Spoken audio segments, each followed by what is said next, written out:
Our bodies want to be healthy, but the foods we eat cause obesity and poor health. With a few minor changes, we can actually lose weight and solve our health issues. The first thing that you need to change to first you need the first change you need to make to best wow, can't speak today. The first change you need to make is best understood if you know why your weight is out of control and why your health is in danger. So, Dr. Bickman has helped me to understand that early onset insulin resistance contributes to obesity and poor metabolic health. So, the problem is that most of us have grown up insulin resistant from day one. Our parents were encouraged to start us off on cereal and to feed us processed food from a very young age. And even if you have parents like mine from the Caribbean who didn't accept that, processed foods were healthy, they still fed us rice and pasta and potatoes and side dishes throughout my upbringing, my brothers and sister. And like, if you were eating all that junk, well, that high carb, healthy food, right? Likely you're insulin resistant, right? If you've been eating a standard diet through most of your life, likely you're insulin resistant. And that means that leptin and insulin have been disrupted at the hypothalamus, right? That's in the back of your head. And they're promoting hunger, right? You are actually hungrier. This is a physiological outcome of being insulin resistant. So no matter how much you want to eat less, your body is screaming for more food because your hypothalamus is the control center of your body, right? It's going to tell you it tells your entire body what to do. So do we actually understand that being insulin resistant is messing with the control center of our brain? Our body temperature, our heart rate, hunger, our mood, and so many other processes, thirst, like so many other things are all controlled by the hypothalamus. So since insulin is a hormone, and when we have too much insulin, so we're insulin resistant, means we have too much insulin, right? When we have too much insulin, it impacts all of our other hormones, right? Because all our hormones work together to get body processes done, right? Those important things that need to happen. And insulin being just too abundant is causing a problem in the control center of our brain. It's just putting everything out of balance. So the first change that you will make is to reduce the amount of carbohydrates that you're eating, because it's the carbohydrates that you're eating that are raising your insulin, right? Like this is a direct result. Insulin goes up the more carbohydrates you eat, and over time your body struggles with that. Like your body struggles because the more carbs you eat, the more insulin you need. The more insulin you need, the more sick you're getting, right? Now, insulin also impacts metabolism, right? The way that your body uses and stores energy that's entering your body, right? Insulin impacts that, whether you're going to put it in fat storage or whether you're going to, use it for energy, or like insulin is controlling this. So no matter how much we want to lose weight, if we eat enough carbohydrate to raise our insulin, then our body will be in fat storage mode, which means that the energy coming in, especially if the energy coming in is carbohydrate, is sugar, two words for the same thing, sugar, carbohydrate, two words for the same thing. If the energy coming in is sugar, We are in the highest level of fat storage mode. So the problem is when we are insulin resistant, it doesn't take much incoming carbohydrate to cause fat storage to begin. Because we're insulin resistant, we need more insulin to manage even small amounts of sugar that we eat. So when the doctors are telling us, for example, if you're going to do a ketogenic diet, that getting down to 20 grams of carbs is what's going to help you to get into a ketogenic state. And that's a blanket statement across the board. First of all, I want us to understand that the definition of a ketogenic diet is 50 grams of carbs or less. The doctors talk to us about 20 grams of carbs or less because they're already acknowledging that any person likely looking to do a keto diet is already metabolically damaged. So because we're starting from that point, they're saying, 20 grams of carbs to get into a ketogenic state. But can I point out, it still depends on the amount of insulin resistance you have. I was not able to stay in a ketogenic state at 20 grams of carbs. I had to reduce my carbohydrates down to 18. So 18 grams of carbs per day for me to stay there talks a lot about Dr. Westman's idea that if you do, net carbs on a keto diet, if you do net carbs, that's like if you're doing, over the counter strength keto. But he said if you really want to dial it down, you might have to do the total carb, which would be like prescription strength. And when I first heard him making those distinctions, I didn't get it because I was still on a losing trajectory doing not even keto because I started losing weight and I was nowhere near hitting my 20. But if you go from 300 down to even 30, even 40, you're going to lose weight. But those benefits that I was getting started to wane, and and then I dialed it in and I got down to my 20 and I was back on track again. And then they started to wane again and I had to dial it in again. And I realized that I actually need to be under 18. And at that moment, I had a decision to make. Do I just stay at 18 and wait for the next time that I'm struggling and go, or do I just get lower? And I chose to go 10 grams of carbs or less because I could at that point in time. I had been eating healthy for long enough that I felt confident enough in my ability to do 10 grams of carbs or less every day. And that's what I did so that I wouldn't have these struggles that maybe I'm going to find out my number is really 15 or 14. Went straight to 10 so that I would be sure that I stayed in a ketogenic state. We need to understand that insulin resistance has different levels of severity, right? Depending on what you've actually been eating and what other negatives have been in your life, because not just the carbohydrates that can cause insulin resistance. We're going to talk about that a bit later. But what negatives have been in your life? And so when you're removing the carbohydrates from your diet, take this process seriously, because that's what's going to determine the level of success that you're going to be able to accomplish. And I want all of us to be successful at this process. We need to get our insulin back under control so that the control center of our brain is working appropriately. I'm going to encourage you to start with the worst offenders when it comes to getting the carbs out of your diet, right?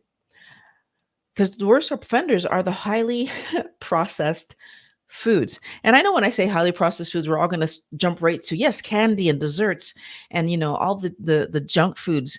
But I want you to think wider, right? I want you to think wider than just the candy and the chocolate bars and the ice cream and that stuff. Because you might have already done that just because you're dieting. You might have already done that just because you're trying to be healthier. But I want you to also look at the foods that we buy that have multiple ingredients on the label, and especially the ones where those ingredients have chemical sounding names that you read it and you're like, what the heck is that? those non-food words that are on our food, I want you to look at all the foods that come in packages that have that long list. Because if you read that long list of ingredients, first of all, there shouldn't be a long list of ingredients. You should be buying whole natural foods. So it should be one thing on that package, right? Because yes, our food comes in packages. Yes, you're gonna be a plastic bag or what a box or something, but it should be one ingredient first and foremost. Okay. Now, when we talk about those one ingredient foods, though, so now we're looking at the good stuff. We're eating our healthy meats, our healthy poultry, our healthy fish and eggs. And we have those things there. And then we're looking at what's going beside these healthy things. And I want you to very clearly understand that I am actually saying to you, yes, all the high carbohydrate fruits and vegetables need to be removed from your diet. And I want you to just understand that your hypothalamus properly regulating your sleep, your heart rate, your hunger, and so much more that your body, those important things that your body needs regulated, okay, is more important than eating mango or french fries. Now, the other thing I want us to be careful of are the sneaky offenders, right? And those are things like seed oils that Dr. Peltz helped us to understand contribute to our insulin resistance, something that I wasn't fully understanding, even though I've heard other doctors like Dr. Berry just said, throw that stuff away. It's just ruining your health. But Dr. Peltz put it back to me that it's actually increasing my insulin resistance. I had already thrown them away, but I want you to understand there's other sneaky places, Wellness Warrior, where your insulin resistance is being pushed and we don't know. Now, a suggestion that I wish I had when I did my keto beginning, when I started keto, I wish I had known that taking electrolytes when I took all those foods out, especially if you're going to do what I did and go to cold turkey from eating 300 some odd grams of carb per day to eating 30-ish and less. I wish someone would have told me about electrolytes. Well, maybe I do, maybe I don't. I think living the withdrawal that I lived solidified for me that I had a problem with carbohydrates. I was not controlling my food. My food was controlling me. And maybe had I done, electrolytes and the slow taper and all that and not lived the withdrawal, I wouldn't fully understand it the way that I understand it today. So maybe I'm a little bit happy that I didn't know about that. But for those of you who have listened to me speak about this enough times and fully, truly understand that if you eat a food that you know is causing your weight to rise, is causing you to be in poor health, is causing all the things that you maybe even cry about at night because you're just that sad of how your day went and how your body felt, like I used to feel, and you're still eating the food the next day, then you need to understand, maybe you already understand that you are not controlling your food's controlling you. I needed that slap in the face of withdrawal to really make me understand that everybody's different. So if you don't believe you need that, yeah, use electrolytes, add a little extra salt to your food, and very likely you won't live those horrible, horrible sensations. If we move on to the second step, the second thing that you want to do is to take, or to eat enough, I should say, eat enough protein and fat, right? You want to make sure that you're eating the amount that your body requires for proper function. Unfortunately, we've been in the eat less, move more world for so long that as soon as we are told to stop eating something, we just automatically assume that that means that we are expected to be hungry, right? And so you tell people, take those carbohydrates out of their diet. And it's not the automatic belief that if I take my carbs down, I have to eat more fat. And now, eat more fat is a very interesting thing to say because we think we have to eat more fat all by itself. And that's not true. We got to eat the protein that comes with that fat. But why do we need more fat? And this is the tricky part. And this is the part I think that why people end up eating just more fat. It's because we think that because I took carbohydrates out, I'm going to put fat in and I'm going to leave that protein the same. But the carbohydrates, we're doing a tricky thing on those labels that we don't fully understand. See, when we eat any processed food, especially, but if we eat any vegetation at all, we have a tendency to use the protein. So we look at those protein numbers in the vegetation that we're eating and believe that that's contributing to our protein for the day.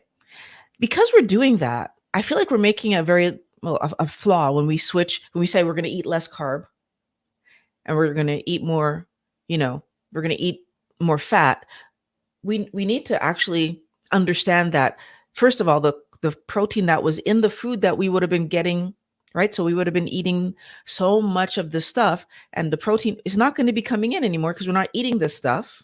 Therefore, yes, we're going to need to eat more protein, first of all. Now, I want to let you in on a little secret, something that most people don't know or are not thinking through properly. When I eat animal source protein, my body uses all of it easily. It has access. It's easy for it to get to. And I'm saying all of it, the majority of it. I don't know exactly what the percentage is. It's not all of it 100%, but the majority of it. But when we eat plant-based protein, according to Dr. Lehman, we only have access to like 40%, 50%. So even when we're looking at these packages that are saying there's, let's say this says there's 20 grams of protein in there. Yeah, but my body's only going to have access to 8 grams. So considering the fact that most of us are under eating protein to begin with, when we start eating a healthy keto lifestyle, as I figured out, and you can see it in the video that I put up last week, you actually aren't eating enough protein. You probably will need to eat a bunch more protein. So when you're trying to get more fat in, you don't have to worry about it, because if you just eat more food, so the protein that you're supposed to be eating, you will get the fat that comes along with it. So if you're eating low carb, you're going to want to eat to satiation every single day, because if you eat to satiation every single day, you're going to be happy. You're going to feel good. If you walk around hungry, you won't stick to your new way of eating. You won't. I can tell you from history that if I'm hungry after eating a meal, I'm just going to eat something else. Right? Because we don't like being hungry.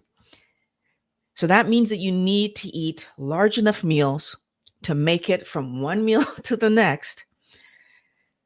And it's important for you to understand that every time that you eat, your insulin rises. So if I eat a meal that's small, I'm trying to conserve calories, and then I end up eating a snack that's small because I'm still trying to conserve calories. And then I'm walking around my day. I'm hungry all the time, but I'm also rising insulin every time I eat. Right? And if you continue to eat those snacks between meals, instead of having 3 meals a day, you'll end up having 4 to 6 insulin rises per day, because every time you eat, insulin has to kick in to tell your body what to do with what's just come in. And if my insulin is high, what my body is telling, so what insulin is telling my body to do is it's telling my body to store that incoming energy as fat.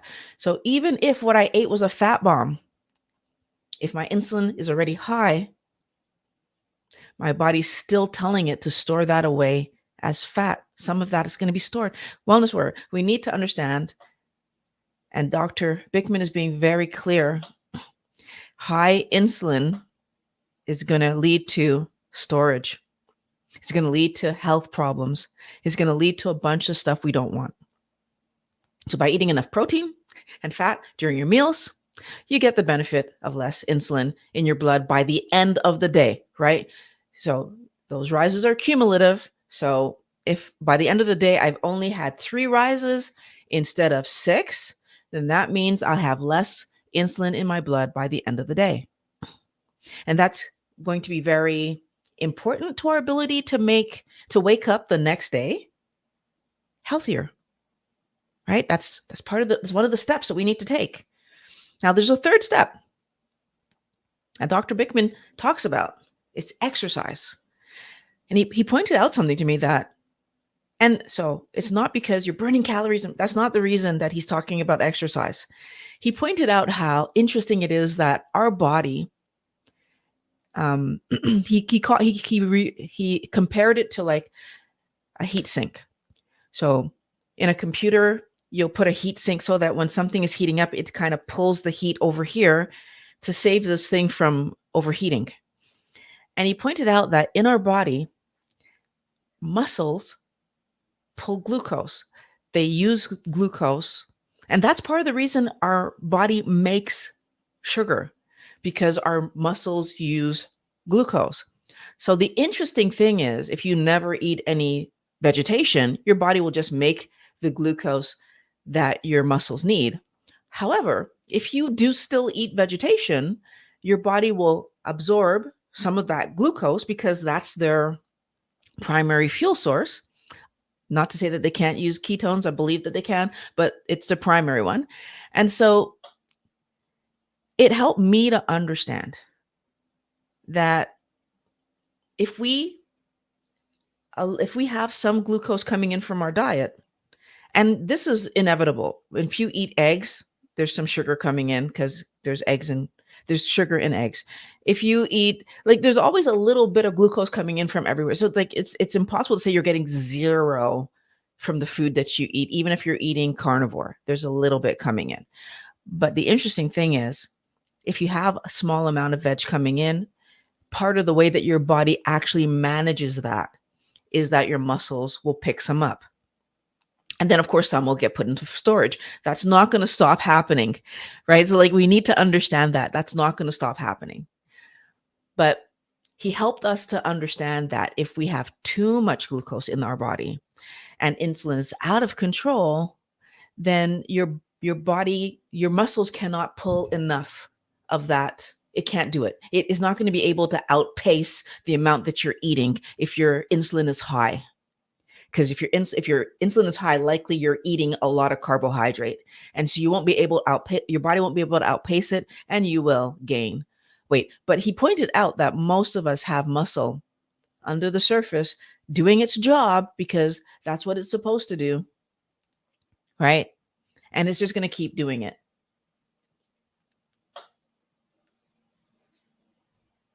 Okay, so if you get your insulin in check, then your body can use the glucose as intended.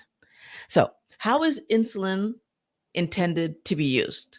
That's the big question, right? The way that we're going to use insulin is we're going to, when it comes to food, when food comes in, insulin is supposed to rise to tell our cells what to do with the food that's coming in. And can we define food, please, for a second?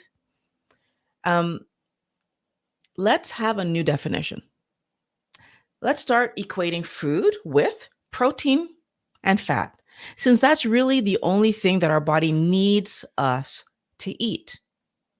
Our body makes all the carbs that we need, right? So when food comes in and our body kicks into action, doing a bunch of processes to build, repair, and energize us, right?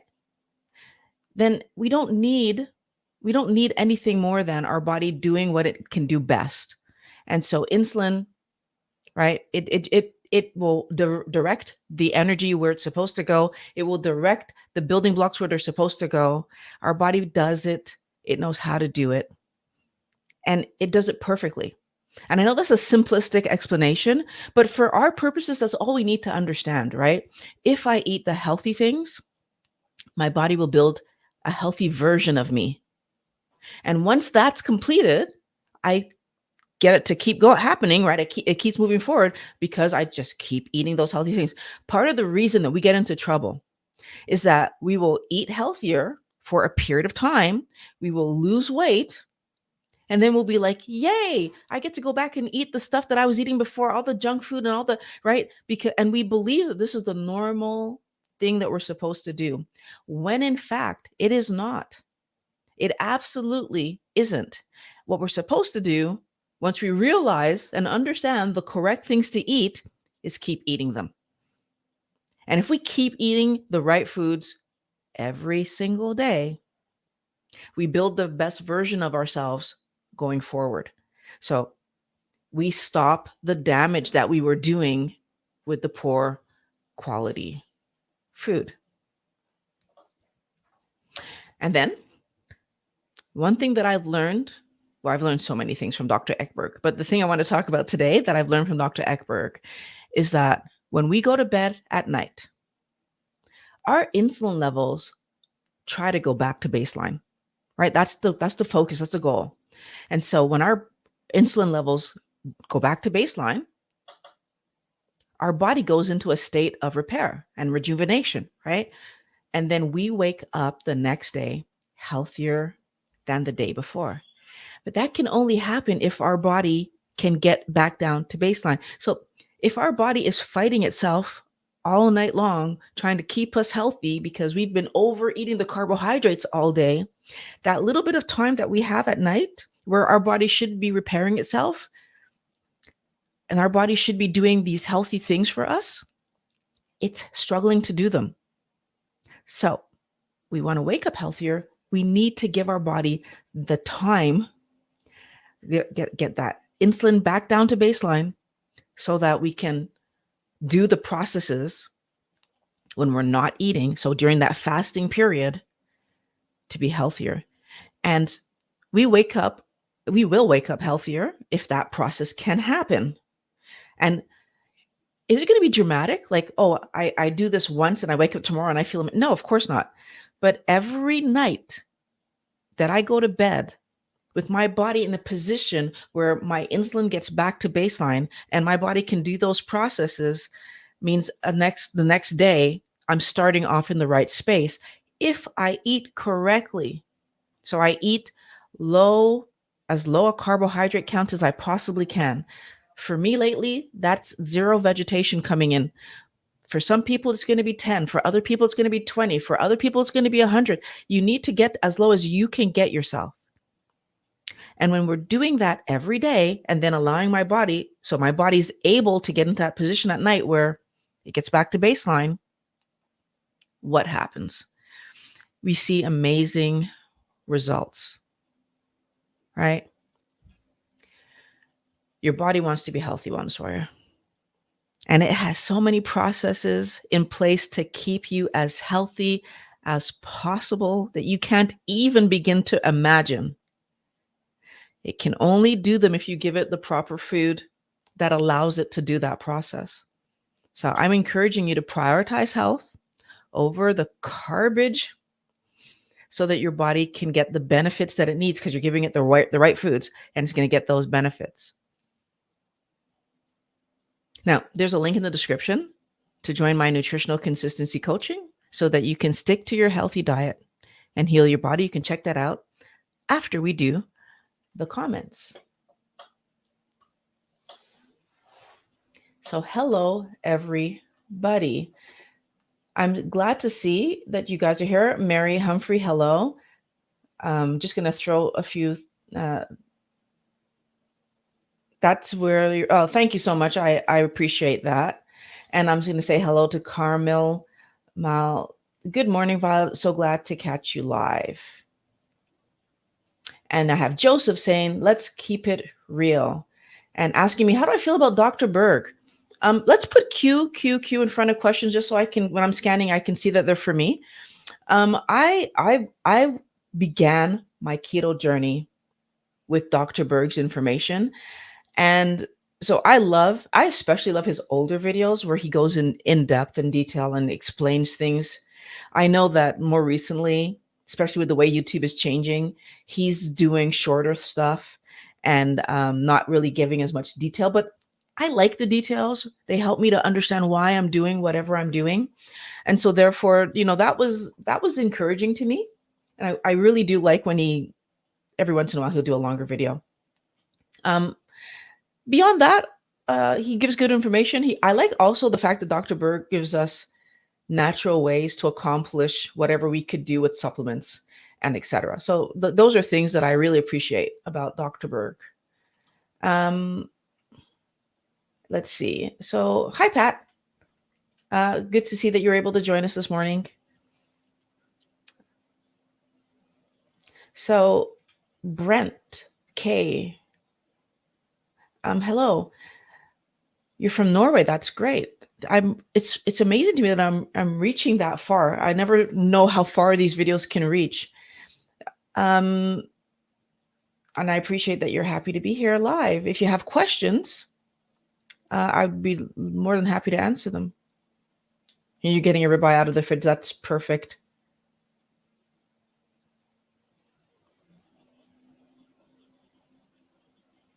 Let's see. Thomas Scar. Hello. Okay, Mendel, how are you doing? Interview with the English fella. Sorry. Interview with that English fella in Japan. Let's see.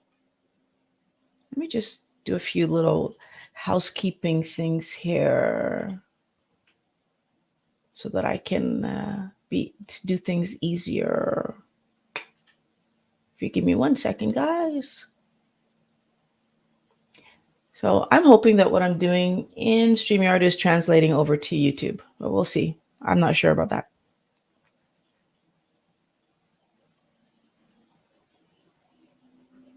Wow, we have a lot of spammers in here today. That's interesting.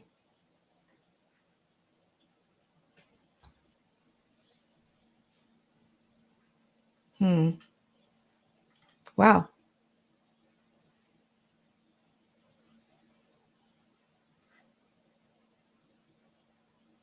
Hello, Rosa. How are you doing?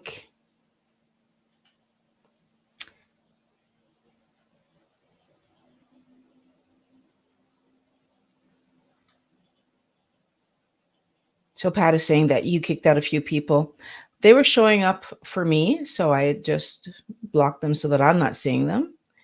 And so if you have questions, guys, I'd love to answer some questions. Otherwise, I'll probably jump out.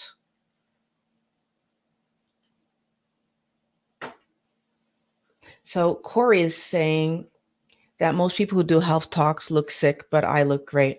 I think that one of the things that I'm going to put out there as an idea is that a lot of people start talking about how great they feel immediately because they feel great. And so, yeah, some people might still have some things that need healing, and so that might cause them to maybe not look as healthy at the beginning. But I've watched a few people that as you watch them over time, you start to see that what's amazing is our skin will tighten up and our bodies will start to like reform themselves, and we will I feel get back to looking how we were supposed to look. It's unfortunate that for most of us we are in a situation where we we're living with pain, we're living with things that cause us to age or look aged even though we are young. I remember talking to some people who were in their 40s, and they looked like in their 60s. It was devastating that how health issues cause problems. And so I think that for the most part, if you're doing the healthy things, you need to give yourself time to get to the place where your body gets back to being what it's supposed to be. That and get out in the sun too. I feel like we're so unfortunately, like doing this kind of thing means I'm inside a lot. But if you get yourself outside, go back and just start enjoying life, enjoying nature, you're going to look and feel much better, in my opinion. Um, Munissa, what is your job? I'm from Uzbekistan. Do you know this country? I don't particularly know where that is. Um, so I work with people, just helping them to manage their mental health things. I'm not going to say more than that because it's not really relevant to this right now. But I'm talking about my experience with food, and I feel like most people have had some kind of experience that can be helpful.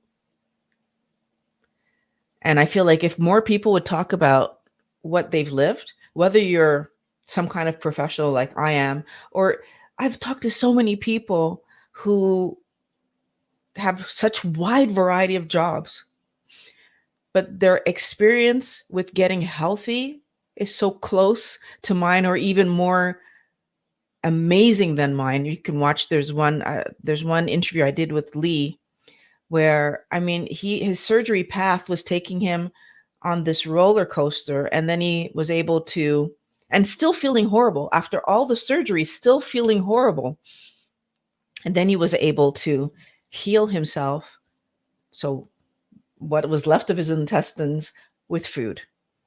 And I feel like by eating the right food, right, rather than just continuing to destroy his stomach and intestinal tract, he was able to figure out what was actually causing his problem. So I feel like the more people that talk about the reality that we can be healthy, then the better we're gonna, the rest of us can pick up from everybody, right? I started my journey off, I did mention Dr. Berg, but I was also watching people like Keto Savage, and oh my goodness, there were so many other bodybuilder people. And the reason I was watching them is because it was interesting to me that most bodybuilders talk about, carb loading and all this stuff. And here I had these bodybuilders that were talking about using the proper diet, healthy food, and not just gorging themselves with pasta and rice and all this stuff, trying to carb load. And it was very, very interesting to me. Um, so I thank you for saying that. Lynn, hello. Erin Gobra, hello. Um, so the question is, Tracy Fisher, do I have any issues with histamines? Crazy problems in SC right now, and I am eating loads of sardines, and I'm not sure what BAM is, bacon. I'm not really sure, but I don't notice any problems with histamines. So I wish I could. I don't see, the thing is, for the most part, I don't notice any histamine issues. From what I get, you can have histamines from aged beef, but I don't eat aged beef, so I don't have that as an issue.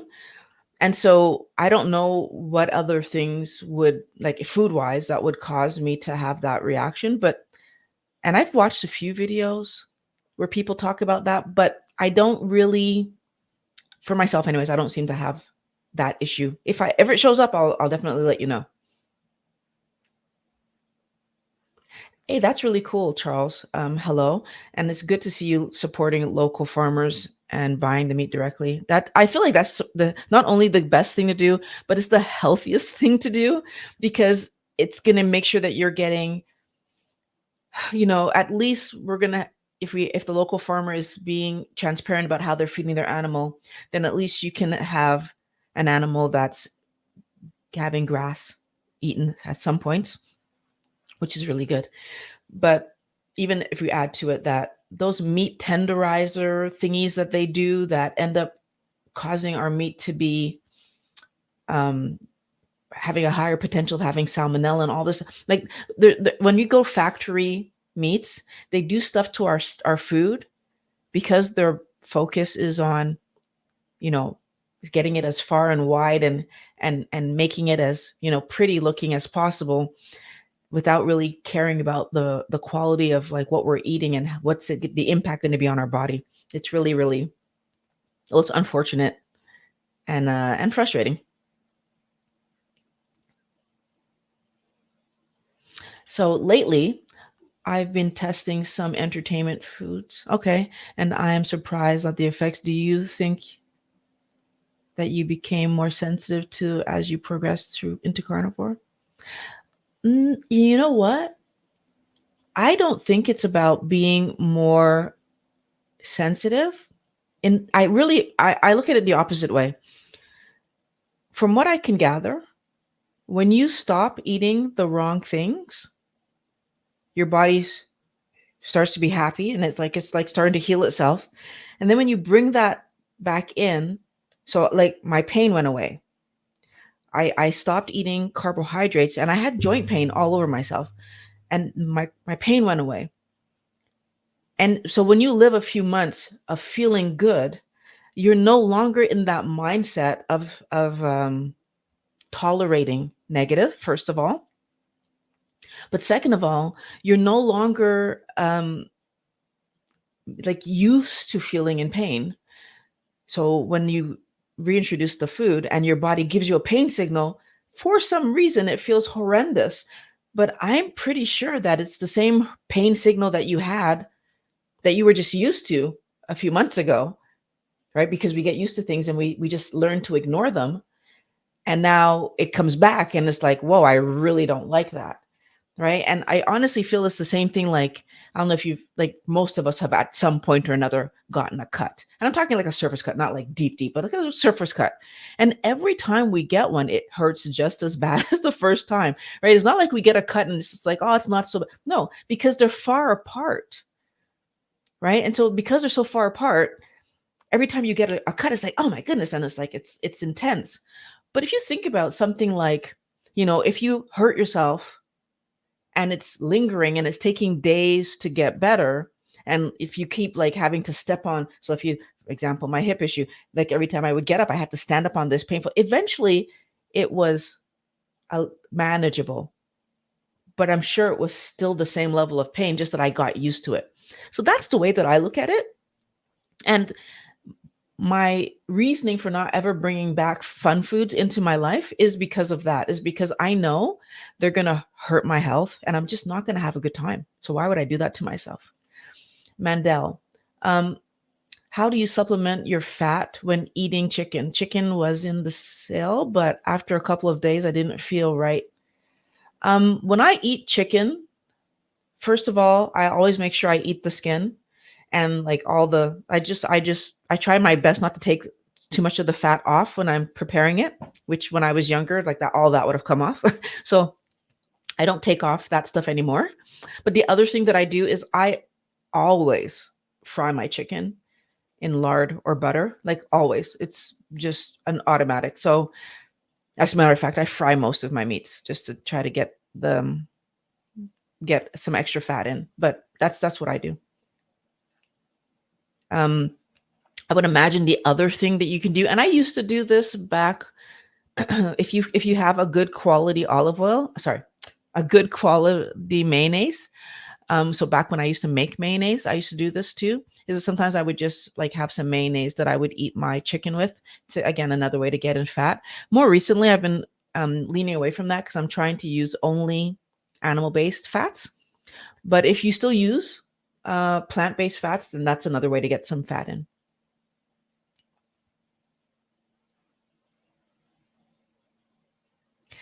So Erin says that she picked up some protein bars from Costco and realized that they're just fancy candy bars. I would, my memory of those kind of things says that, yes, I agree with you. What is your personal preference? Frying in cast iron skillet? No, I actually don't have a cast iron skillet, but that's because I have thalassemia. And so I try to have less iron as possible. So I just fry in a normal frying pan, one that doesn't have Teflon coating because that's not good for us. But it's just a normal frying pan. I think whatever you fry, and obviously if you fry in a cast iron skillet, the purpose of that is supposed to be helping you to get more iron into your system. However, I'm not sure, and this is a question, I'm putting it out there. If somebody knows the answer, you can definitely throw me the answer. Because the iron we need is heme iron, I don't know if a cast iron skillet is heme iron. So when we eat beef and, well, all the animals, all the fish, like when we eat animal based, we're getting heme iron. But I'm not sure if the iron from a cast iron skillet is heme. I think it would be non-heme because it's what comes from the ground and then the plant, right? So like we need the animal to place the iron for us to make it heme iron, is what I understood from biology. But if I'm wrong, I'm more than willing to have someone, if you can show me some documentation or point me in the right direction, because to me that just doesn't seem like it would be the right kind of iron. So, but I still avoid it because I don't need any extra, any kind of iron that my body might be able to convert. I don't do it. So I did see your message, and I am not a doctor. So I can, that much I will say. Thank you. Um, yes, of course. Yes.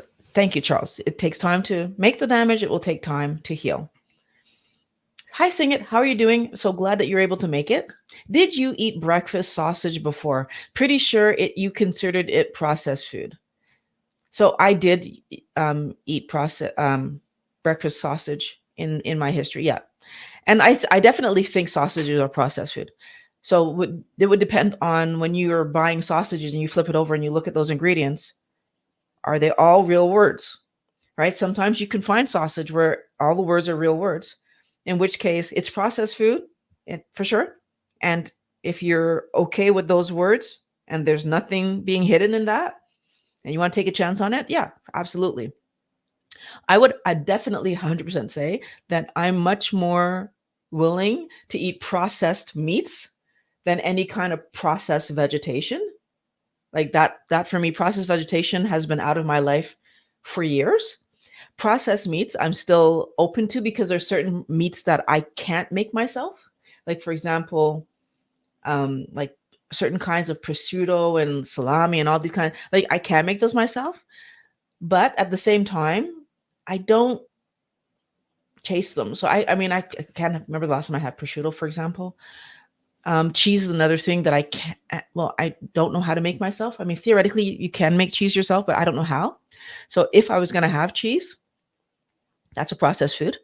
So yes, I'm definitely saying that we should be avoiding processed food. So I'm still saying it, and I do so I've had a piece of cheese once since I became carnivore over a month ago. So I've had one piece of cheese. Um, have I had sausage since I became carnivore? I think I had sausage once since I became carnivore.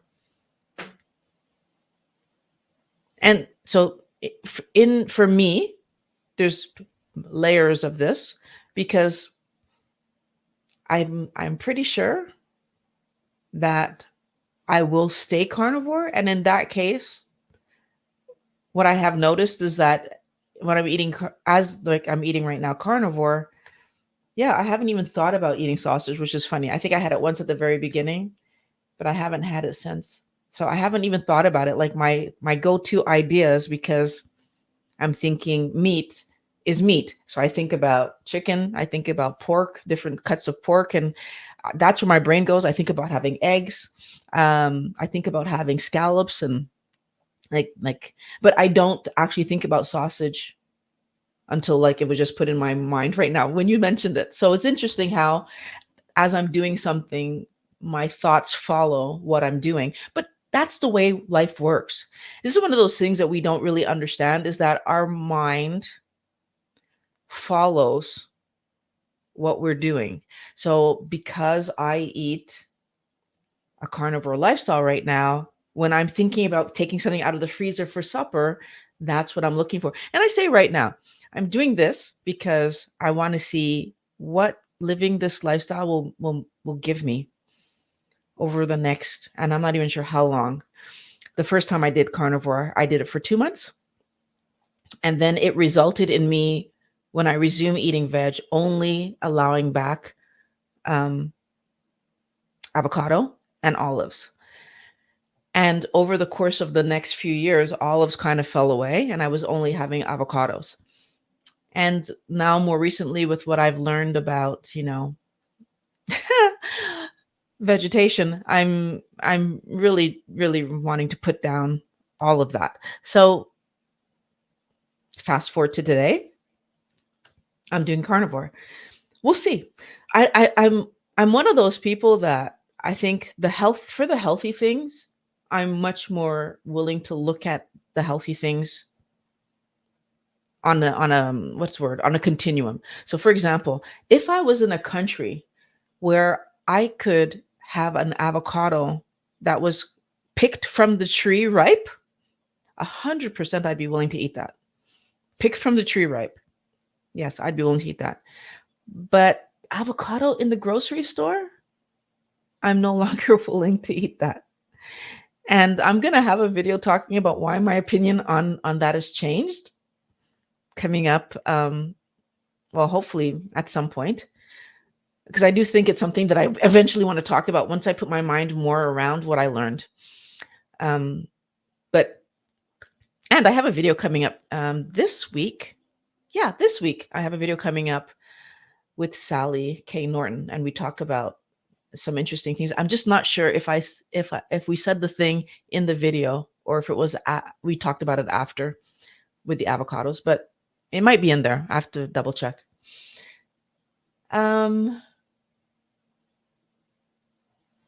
Oh, Charles is talking about liking to sit outdoors whenever it is sunny, and I try to get at least 20 minutes a day. Yeah, I don't think that I was allowing myself enough time outside.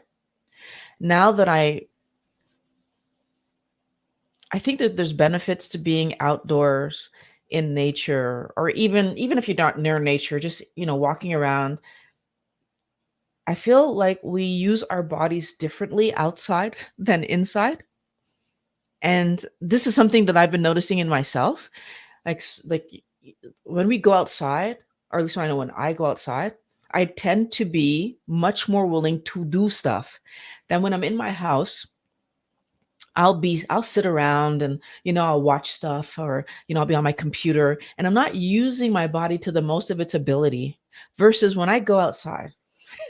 Like I'll walk around and I'll walk. Like my tracker when I've been outside is telling me how many, like I've done thousands of steps, whereas when I'm indoors for a complete day, if I get 2,000 steps, and that's horrible. That's a lot. It's part of the reason that I was really happy that I started using my rebounder again, because I feel like I do need to find a way, while if I'm staying inside all day, especially when it's raining or cold, like too cold to do something just around the house, and I don't want to go all the way to the ski hill. Like I need to figure out what I'm doing inside that's going to keep me moving.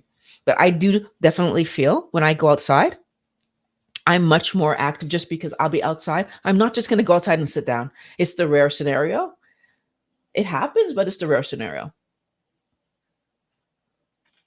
Mandel, what I've learned is that no pill replaces eating and sleeping. And that is absolutely true. Thank you for saying that. Absolutely true. So has anyone had any luck getting rid of acne on carnivore diet? My daughter has skin issues, but it will be hard to get her to eat meat, as she's been mostly vegan for the past few years. Oh my goodness. I feel like I have seen people talk about like healing their skin with carnivore, keto, but, this is the but, they were often talking about much more severe things, like talking about eczema and talking about like really, the skin is reacting. So I don't know about acne. However, Charles, what I will point out is that the food we eat determines how our body is building itself. So if your daughter is vegan, because that's a very specific word you're using there, it's not vegetarian, it's vegan, then that means she's not having any animal products. And so the only caution that I'll put out there is that our skin and our all of our cells of our body, all of the cells of our body need lipids that come from animal sources that vegetable sources are not the same. So as we move forward and we're vegan, that means the cells in our body are making themselves with the wrong types of fat.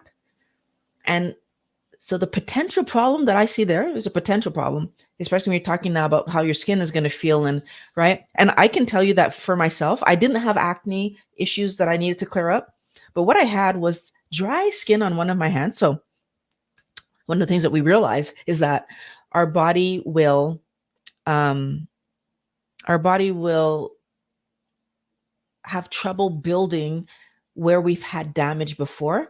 But the other thing that I learned is that, and you can see it in the video that's coming on Thursday, is that when we eat poor quality food, and especially when we eat vegetation that we shouldn't be eating for reasons that you'll learn about in the video, then that will attack the parts of us that have damage. So I had damage to my hand because of working with what do you call that stuff? Cement, right? I was doing a repair on my home, and like my hand got some cement on it. And I didn't wash it off fast enough, and I had a huge reaction. And so I had damaged skin on my hands for years. And keto, so when I did keto, it cleared it up, and like I was in shock that my hands were not damaged anymore. And I can actually show you, like, there's still a little bit of dryness on my hand, but like this was horrible. So I can just kind of show you my hands, like they actually look normal. And I can show you the other one. This one didn't have the damage, so you can see, like, I don't know if you can see that difference in the video, but like this one still has a little bit more dryness than this one. And so keto got it to be like pretty good, but I still had, like, especially this finger, was really, really bad. Fast forward, like the more I brought my carbs down on keto, the better my hands were getting. I was like, oh, that's pretty cool. And then I did something. I took, for a little while, I just took coconut oil out of my diet. Just randomly. It finished. I never bought more. So I was using butter and I was using lard, and I just didn't buy more. I was using ghee, right? And then I bought some more coconut oil, and my hand just was back to being like dry, and the skin was cracking up. And I was like, what the heck? And it took me a little while to figure out that the thing I had changed was I reintroduced coconut oil. Now, is everybody going to have a huge reaction like I had? I doubt it. But what I find interesting, or maybe they do, I don't know. I shouldn't say I doubt it. But what I find interesting, and the part that in my mind was a oh no scenario, was because the damage was on the outside of my hand, right? I saw it. But what if the damaged thing was internal? I never would have saw it, right? I wouldn't have known the damage was happening until I felt a problem, right? And usually that's a bad thing when it's internal and you feel something, like that's usually like problem. So what I think is, and kind of what came to me eventually was, the cells are going to be made. And if the thing we eat is poorly making the cell, it's going to show itself on the places where we have the most damage. Part of the reason that for me, when I eat the wrong thing, I get joint pain is because my joints are where the damage has always been. From the age of 23, I started to feel it all the way up to 46 when I solved it. And then any flare-ups that I have had since then, since 46, joints, right? This is the first place that I get hit. And so this was the other thing that I had, that I did this damage, I think, when I maybe 10 years ago, when I was fixing something on my house, and I didn't understand how caustic cement was to the human skin. Lesson learned. But it's amazing to me how well my hand looks day to day because I'm no longer using coconut oil, and I don't use seed oils, right? And so now that I'm using mostly. I mean, I still have avocado oil in the cupboard that I would use if I was going to make mayonnaise, if I needed mayonnaise for something. But since I've been carnivore, I haven't needed that either. So, right. I hope that answers your question about the skin issue. I'm not sure 100%. I'm not sure. Hello, Rajesh. Nice to have you here. So you ate chicken a few days and now the sun is like a slap. Oh, yeah, the so I don't know. Like I don't have that, but I don't eat I've always eaten chicken. Let me put it like that. Let me reverse it. Since I've always eaten chicken, I don't have a huge reaction, or I don't notice a huge reaction because I've always eaten it. So I don't know if maybe would I have even better skin resistance to sun if I ate other things. I don't know. That's interesting though, Mandel. I'm gonna look to see if I know anybody else that talks about that. And thank you, Erin, for sharing that Dr. Barry has some videos on that. That's very, very helpful.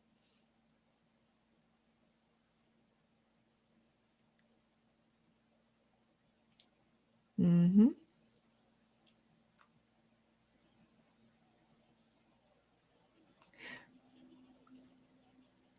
So, hello.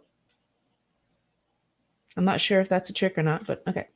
Mandel. Oh, I used to do the Saladino thing and eat fruit.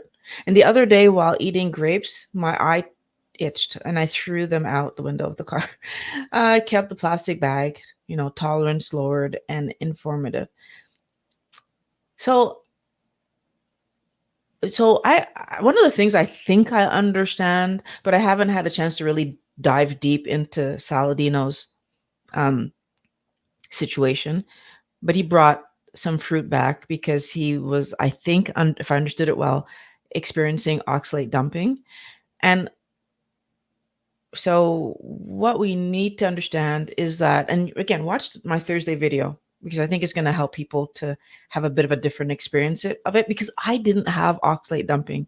And I feel like this goes back to that whole idea that everybody's different. Everybody's different. And we're not different because we're different humans, and we're not different because right, we're different because my life experience and how much carb I ate when I was young till today versus your life experience and how much carb you ate from young till today is absolutely going to impact your insulin resistance, which is absolutely going to impact what your body has in it. And so, like, it's impacting your insulin resistance, is impacting the amount of oxalates you have, is impacting what other toxins impact you. Not everybody has the big reaction to solanine that's in nightshades that I have.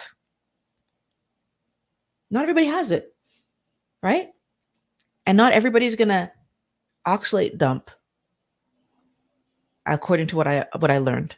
So, like, I think we need to take the information that we're getting and see how it applies to our body. And if we do that, then we're going to have a better understanding of what to focus on and what we should do next, right?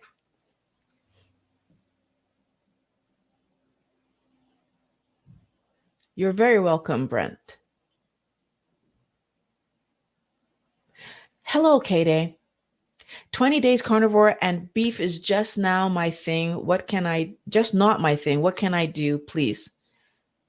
If beef is not your thing, then eat other meats and eat meats and poultry. And I feel like, okay, so carnivore, I feel we're taking the title to mean something that it doesn't mean.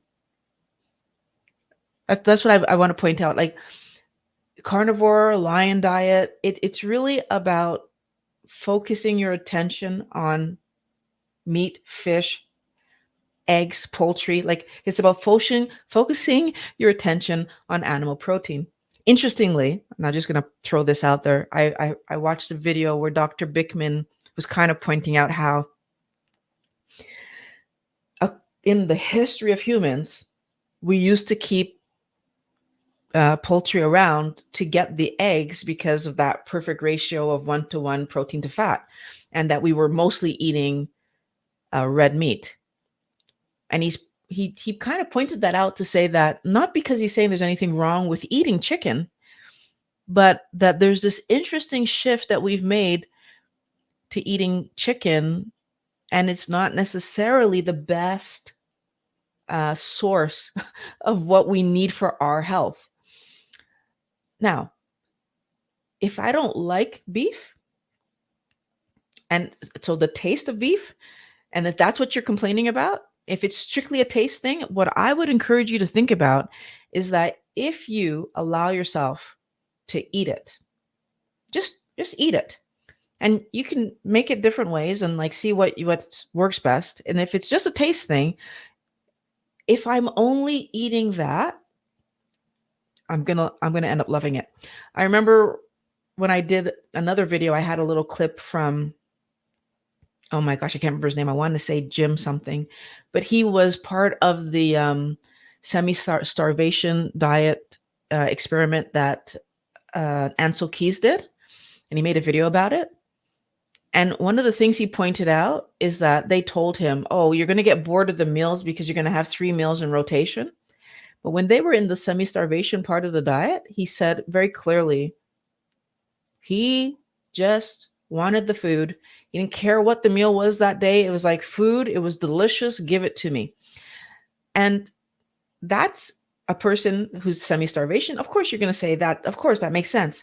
Can I point out to you, Kayday, that I'm not anywhere close to starvation. As you saw from my egg experiment, I'm eating more than I've ever eaten in my life. And still, I have about maybe 4 meals on rotation. Right? And the way that I'm cooking them today, so even not talking about that experiment, but just fast forward to today, when I will give you the full, at some point, I'm going to give everybody the full like 6 months what happened. But just talking about the food portion of it for a second, fast forward to today, now my 4 meals on rotation have even less flavorings on them. We think we need these fun flavors because we've been programmed to believe we need these fun flavors. But the reality is that we don't. The reality is that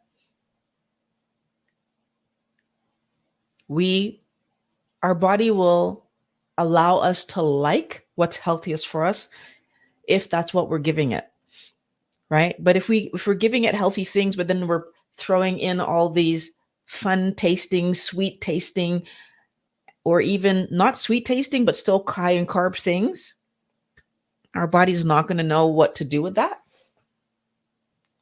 at all. And it's going to be bad for us because it's going to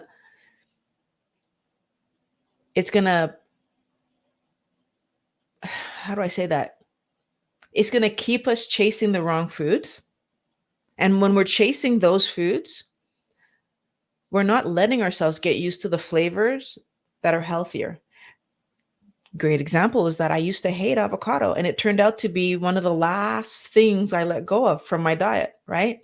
Because I actually grew to like it because it was what was part of my meal plan, right?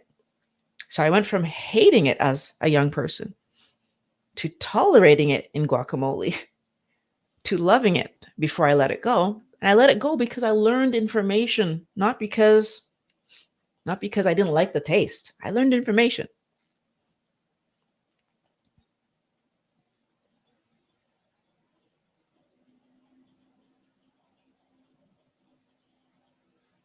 So we have any more questions?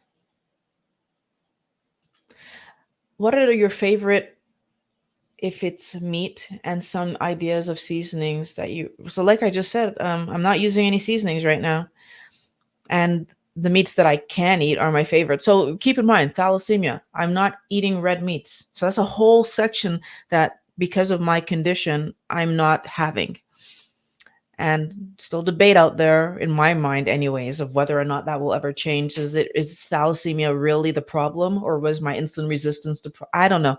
Like, part of me hopes that, but I don't know. Right now, the way that I'm moving forward is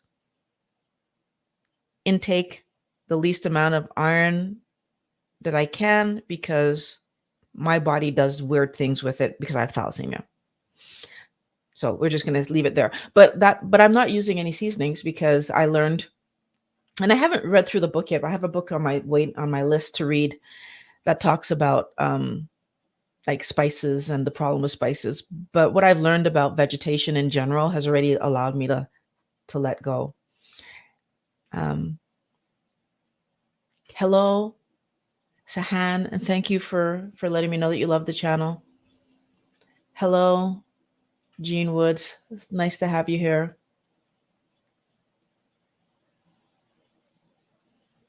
And let's see.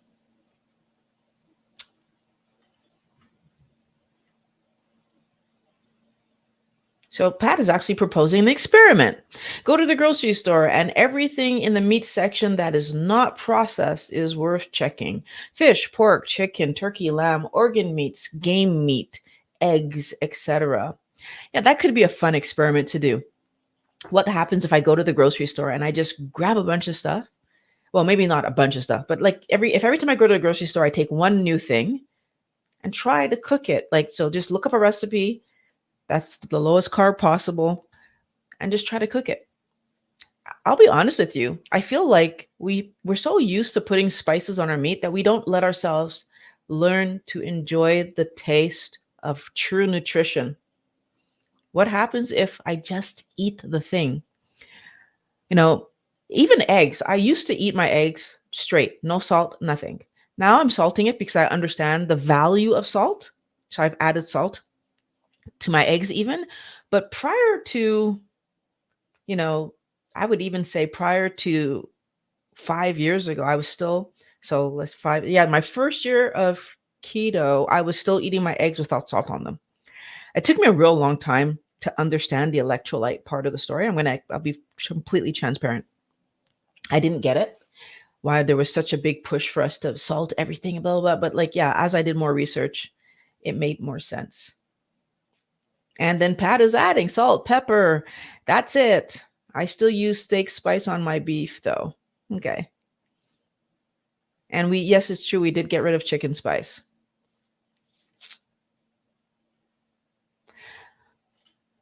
Melisandra,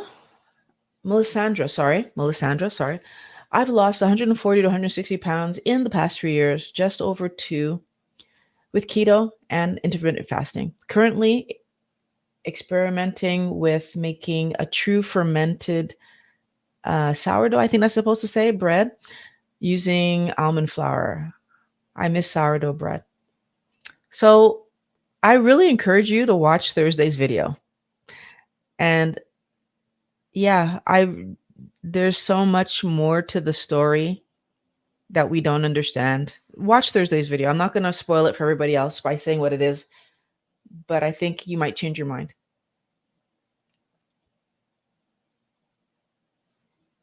So I've asked to get liver ground up in the hamburger meat, but can't find a regular store. Guess I'll check out some Mexican places around.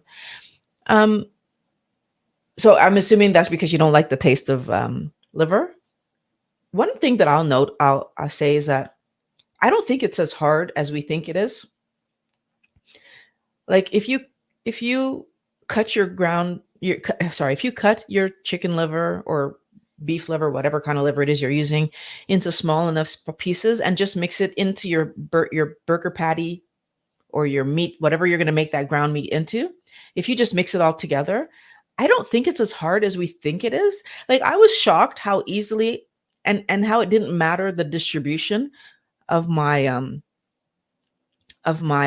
bacon in my ground pork. So I mix bacon into my ground pork so that it would be just that little bit extra fatty.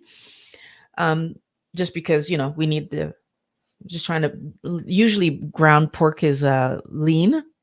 So I put bacon in it to help it to be fatty. And it was surprising to me that it didn't matter how well distributed it was. Like, so I don't know if it's going to matter that much, Aaron. I would just try cutting it up and see how you how you feel about it. Because maybe you might find out that it's not as hard. So there's a question of whether we could make mayo with tallow or butter or ghee. Or I I would wonder about that. I think I remember Dr. Barry making a video about bacon grease mayo, but I don't know. I feel like I'm kind of past the point that I need mayo at this point in time. And if I was going to make some for whatever reason that I was eating something that I thought it needed mayo, I probably would just use avocado oil for that one time, just because I don't know that it's worth it to make mayo that I'm not going to use. And so I probably just make a little bit, use it, and be done. But thank you for the suggestions. I'm sure someone's going to figure out how to do it. Is, the only thing is that, do I need it? And I feel like I don't need it anymore. Because here's the other piece of the puzzle on this warrior. I really focus all of my attention on eating for health. So that's nutrition and fuel. And then I try to get my fun other places. And that's been working really well. So I definitely think that that's what I want to keep doing. So do I have any more questions? Here we go. Aaron has a question. Do you think avocado mayo is reasonable? Ingredients seem pretty straightforward. Yeah, I feel like it's reasonable. If you need mayonnaise, it's a reasonable alternative. If you're trying to buy a healthier mayonnaise for your family, it's definitely a reasonable alternative. We're taking the big assumption that what's in there is what's in there, and they're being totally transparent. The one thing that I wish they would do is put it in glass containers, because so the one that I see by I want to say Chosen Foods, I believe, is in plastic containers. I wish they would make it in glass containers. But besides that, yeah, I think it's a better option than using normal mayonnaise. That's for sure.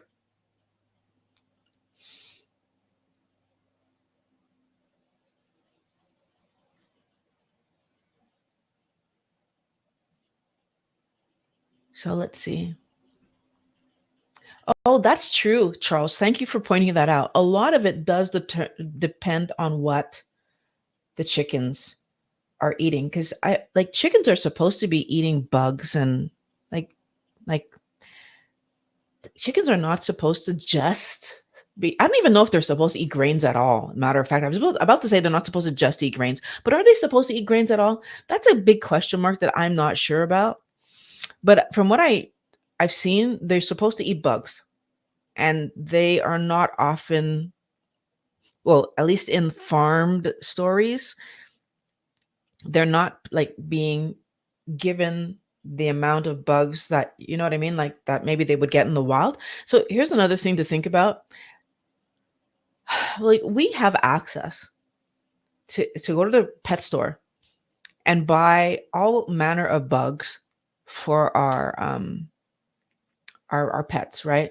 So if you have a lizard, or you have like any kind of small animal that would have eaten bugs, you can go to the pet store and buy bugs.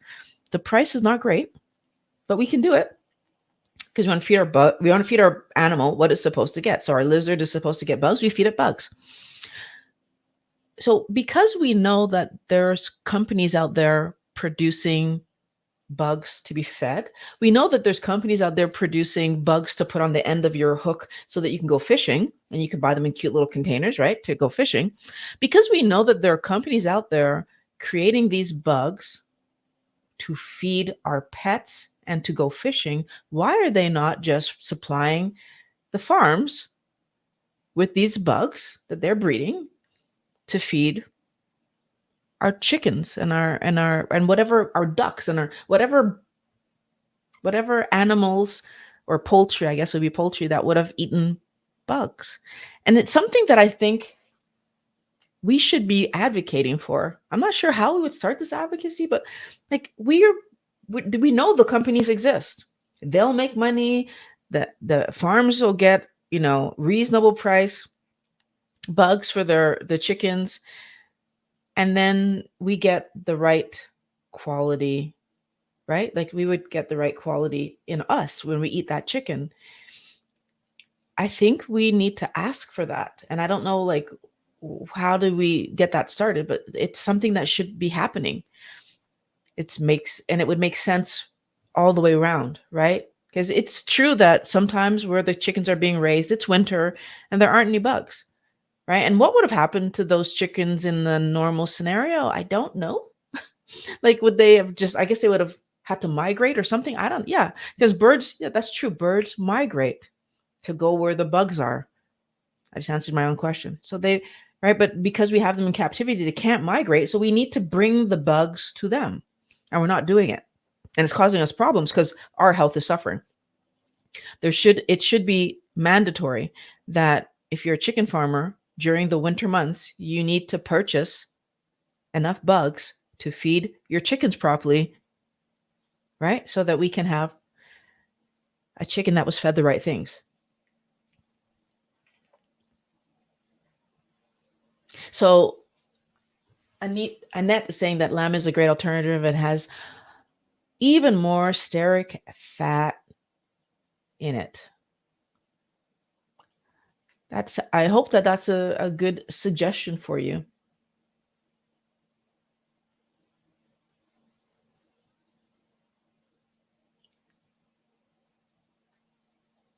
So I'm not sure I understand what we should eat to lose weight and stay healthy. That's the question. Okay. What we should eat is healthy protein sources with their accompanying fat and as little carbohydrate as possible. That's what we need to do. And the way that we do it is going to be based on what we like. So if you love fish, you'll eat the fish to get that protein. And if you eat the fattier cuts of fish, which do exist, to get that fat and as little carbohydrate, so as little vegetables and fruits as possible. That's what we need to do. And if we do that religiously, things will go well. So let's see. Do we have more questions?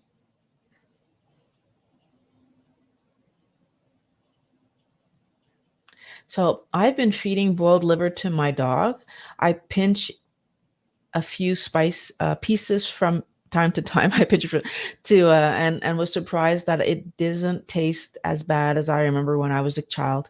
I think when we start eating healthy, Charles, we end up having a wider palate for healthy foods. Like I definitely know myself as in my history being a person that hated all things seafood. And now I actually look forward to the days where I decide to have scallops. And I feel like it's because I've opened my palate wider and allowing more of this healthy food in. So I encourage you, like revisit, try things. I wouldn't have known that I was going to like avocado had I not allowed myself to revisit it and try it. And so for people to really understand how much I ended up liking avocado, I was eating avocado with just salt. That's it. I was just eating avocado, not making it into guacamole or any other something, not adding anything else to it. Avocado and salt. Anybody who knows me, that's wild. That's wild.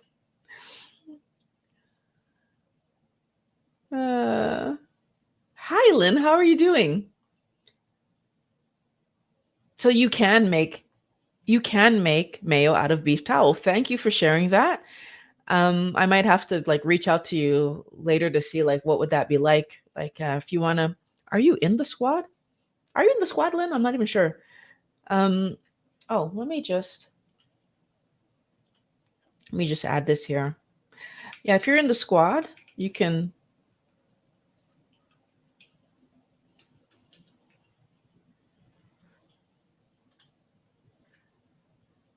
So if you want to drop that over in the squadron, I'd be really curious to know like what that looks like because I've never heard of that before.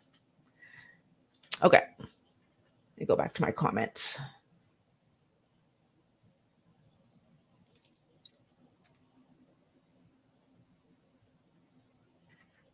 Yep, lost my place.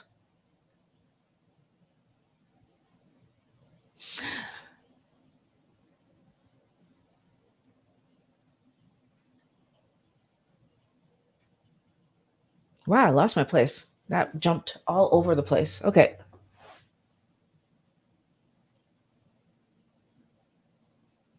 So let's see. If chickens Okay, Michael B. Live. Hello, how are you doing? Nice to have you here. Mayo is very easy to make. Just need a stick blender. Yeah, definitely, definitely.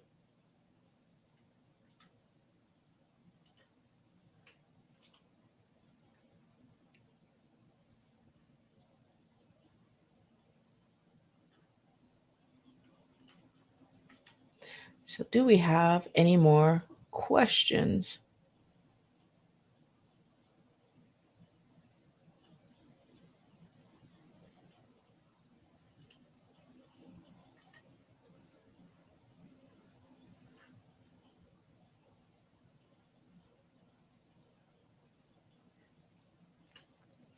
So,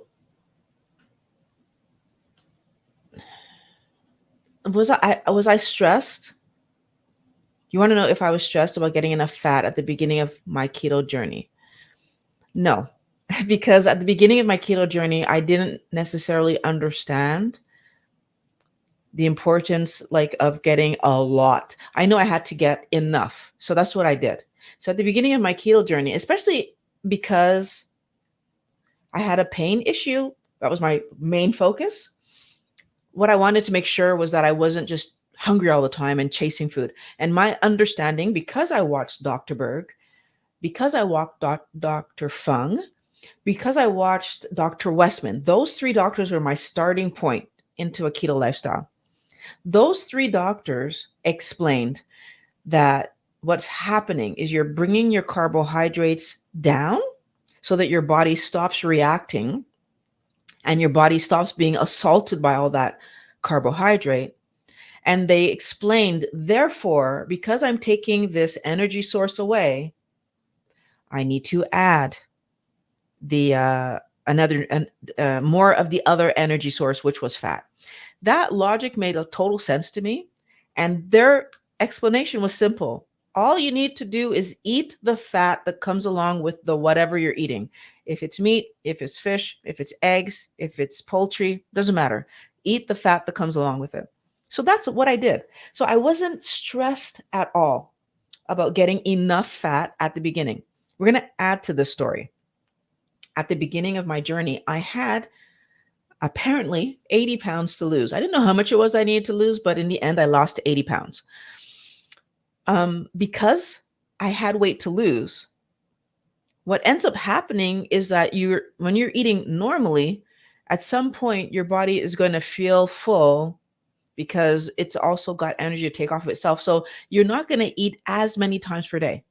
So even though when I ate the fat that came with my meat, I went from eating 3 meals a day very, very quickly down to eating 2 meals a day.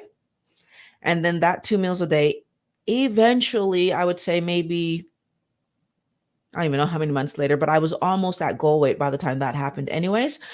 But it went to 1 meal a day. And I'd have to double check exactly how long that took. But regardless, in less than 5 months for sure, I was at 1 meal a day. Now, that means I'm getting less fat in. What I didn't realize is that when you get down to 1 meal a day, you probably either need to eat a much bigger meal or just add more fat. So I did add more fat, in fairness, to my coffee because I wanted to stop losing weight. I didn't do it because I understood that I needed more fat. I really thought I don't want to lose more. So I started adding fat to my coffee because I understood that fat was the healthiest, safest thing that I could have more of and not harm my health. And that I've known from day one, that fat is the more neutral thing to have, and it causes the least insulin rise. It still causes insulin rise. It's just a smaller one. So I hope that makes sense, and I hope that that helps you with your question. So, do I think our bodies were designed to eat fruit when it's in season? Fruit is only available in season for a very short time. I think that our bodies are designed to live off fruit and vegetables if we have no choice. That's what I think our bodies are designed for. I don't think that fruits and vegetables are here specifically for us to eat if we have meat or fish or other animal sources available. That being said, do I think that our body can tolerate fruit if we only eat it in season? Yes, 100%. I think our body can tolerate fruit if we would only eat it in season. But I want to point out there's a huge difference between tolerating something and being designed for it. Our body is designed to do best on animal sources of food. So we need to be careful about the way we word things, because I think sometimes people put ideas out there that make us believe that if we just do this thing in season, it's not doing damage. It's still doing damage, right? That's, and I want you to think about it another way. It's like saying, do I think my body's designed to manage alcohol if I only drink it, you know, in a certain season? Well, no. If I drink alcohol, my body's being damaged, right? So it doesn't matter what season I'm doing it in, the damage is still happening. My body will then have to turn around and recuperate from the damage. So I'm putting my body in the position where it's taking time to heal me from something, which means it's taking time away from healing or fixing or growing other things, because it's trying to repair damage that never needed to be there in the first place, because I didn't need to eat the fruit or I didn't need to drink. So that's the way I want us to look at it, because I think when you look at it from that perspective, all of a sudden it's obvious what we should be doing. Now, whether we end up doing that, whole other conversation. But if you're asking me about what we should be doing, what's the best thing for our health, it's clearly not eating fruit, and it's clearly not drinking.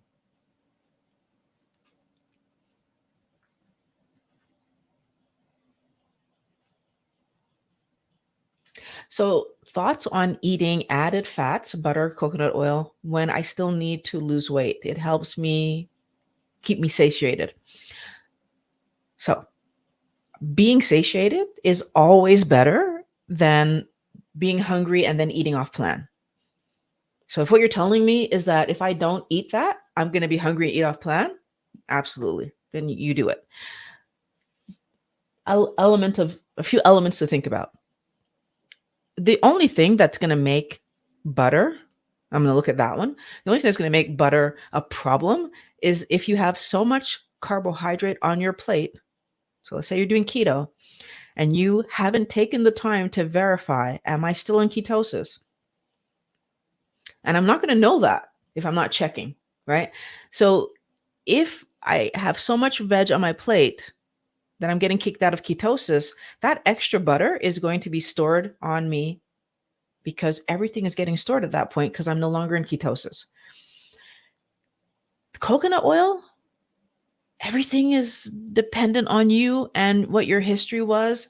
And like, right? So perhaps the coconut oil in your system isn't having anything that's damaged in there that it could be attacking. It could be incorporating the wrong kind of oils into.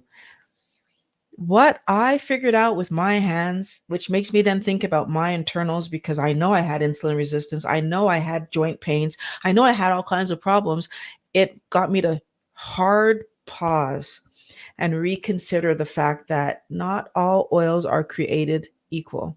And although there might be very good reasons to have coconut oil, like the medium chain triglycerides that are in there, and there's positives. I think there's a certain kind of I want to say, I can't remember which kind of acid is in it too, that's good for us. There's positives to having coconut oil. Do they outweigh the negatives? That's the question that we're putting in front of us. For me, they didn't outweigh the negatives. For me, it was much better for my body to learn to make those medium chain triglycerides itself so that I can move forward healthy. So that's what I want to say. And I hope that that helps. Now, you said you still have weight to lose, which is the other part of the story. I'm just going to pause there for a second. If I have weight to lose, it means that I'm insulin resistant. And so if I'm insulin resistant, um, carbohydrates on my plate, I need to be even more careful because it doesn't take much to put me in a position where my insulin's just that little bit extra that it didn't need to be. So in your situation, if it was me, if it was stopping me from eating off plan, 100% that I would do it. And I would make sure that my carbs on my plate were as low as I can get them and feel like I had a satisfactory meal. And if I could just take them off my plate altogether, I would do that. And chances are, if I took them off my plate altogether, then I would end up in a very different, new, positive situation. And of course, that would mean I eat a little bit more protein and I probably feel satiated even better. And I'd probably make it even further before I needed that second meal or that third meal.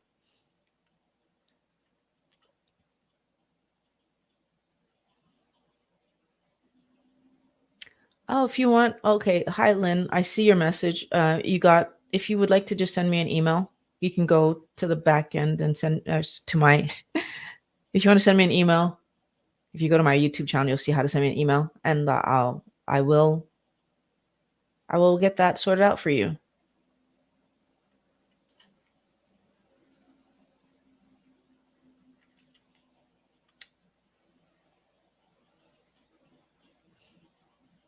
Okay. Let's see. Yeah. Yeah, I do that. So Charles, I just talked about having um, butter in my coffee. It's delicious. I love it.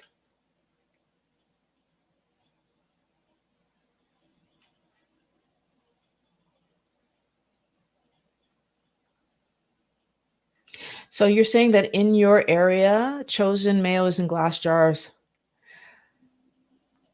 Oh, okay, that's great. I mean, the, well, the lids, I don't think the lids matter as much because that's not actually touching the mayonnaise. It's what touches the mayonnaise. That's the most important thing. Um,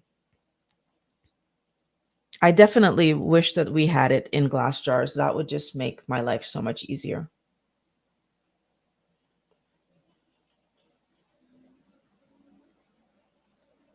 And let's see, we have one last one. I like coconut pulling. Sorry. I like coconut pulling for my teeth. I try not to swallow any and am now making sure I rinse well after. Not sure. So you're just chewing it up and spitting it out? Hmm. One thing I will say is that if you are doing something just to chase a flavor, I still would consider it. Because, Charles, one thing that you need to know is that anything that tastes sweet to us, even if we don't swallow it, they did an experiment. Dr. Berry talked about this experiment. Just swishing sugar water in their mouth and spitting it out, their insulin had already risen because there's this thing called a cephalic response that we have, and that cephalic response causes your brain to send messages right away, because as soon as sugar's coming in, we are in a dangerous situation. right? Your body makes all the sugar that you need. As soon as there's sugar coming in, you're in a dangerous situation and your body jumps into action. You're saying coconut oil. Okay. So if I'm doing coconut oil, now the next question to me is, hold on. Now the next question to me is, I'm swishing coconut oil around in my mouth for my teeth. Why am I swishing coconut oil around in my mouth? Can you explain that one, Charles? What is it giving my teeth? Why do I need my teeth to have oil? I'm not sure I understand. But that's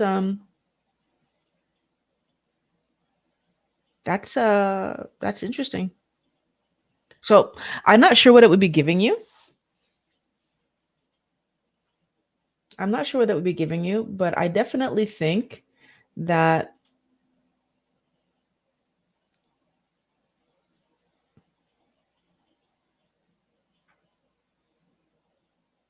one thing that I would say is that if it's helping in some way, I'm not aware of it. So that's that's a new thing for me.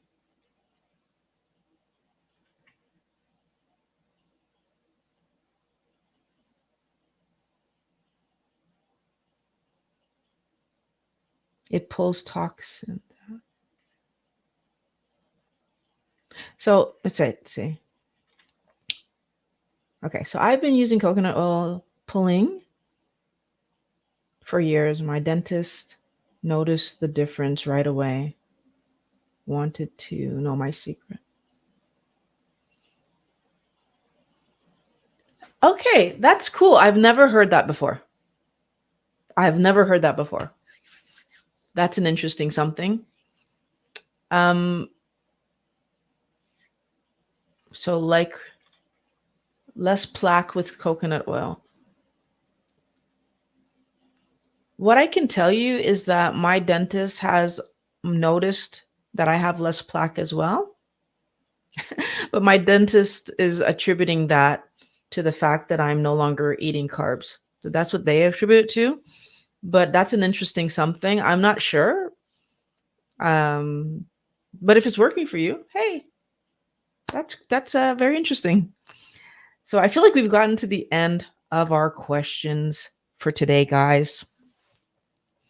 So now that you know how your body will thrive on less sugar, I want you to watch the video that I have linked in the description. And I'm going to put at the end of the video on how to be sugar free, because I was sugar free for many years and I know you guys can do it too. So you're going to click on that link down in the description or over there, and I'm going to meet you in that video. Thank you very much and have a great rest of your day.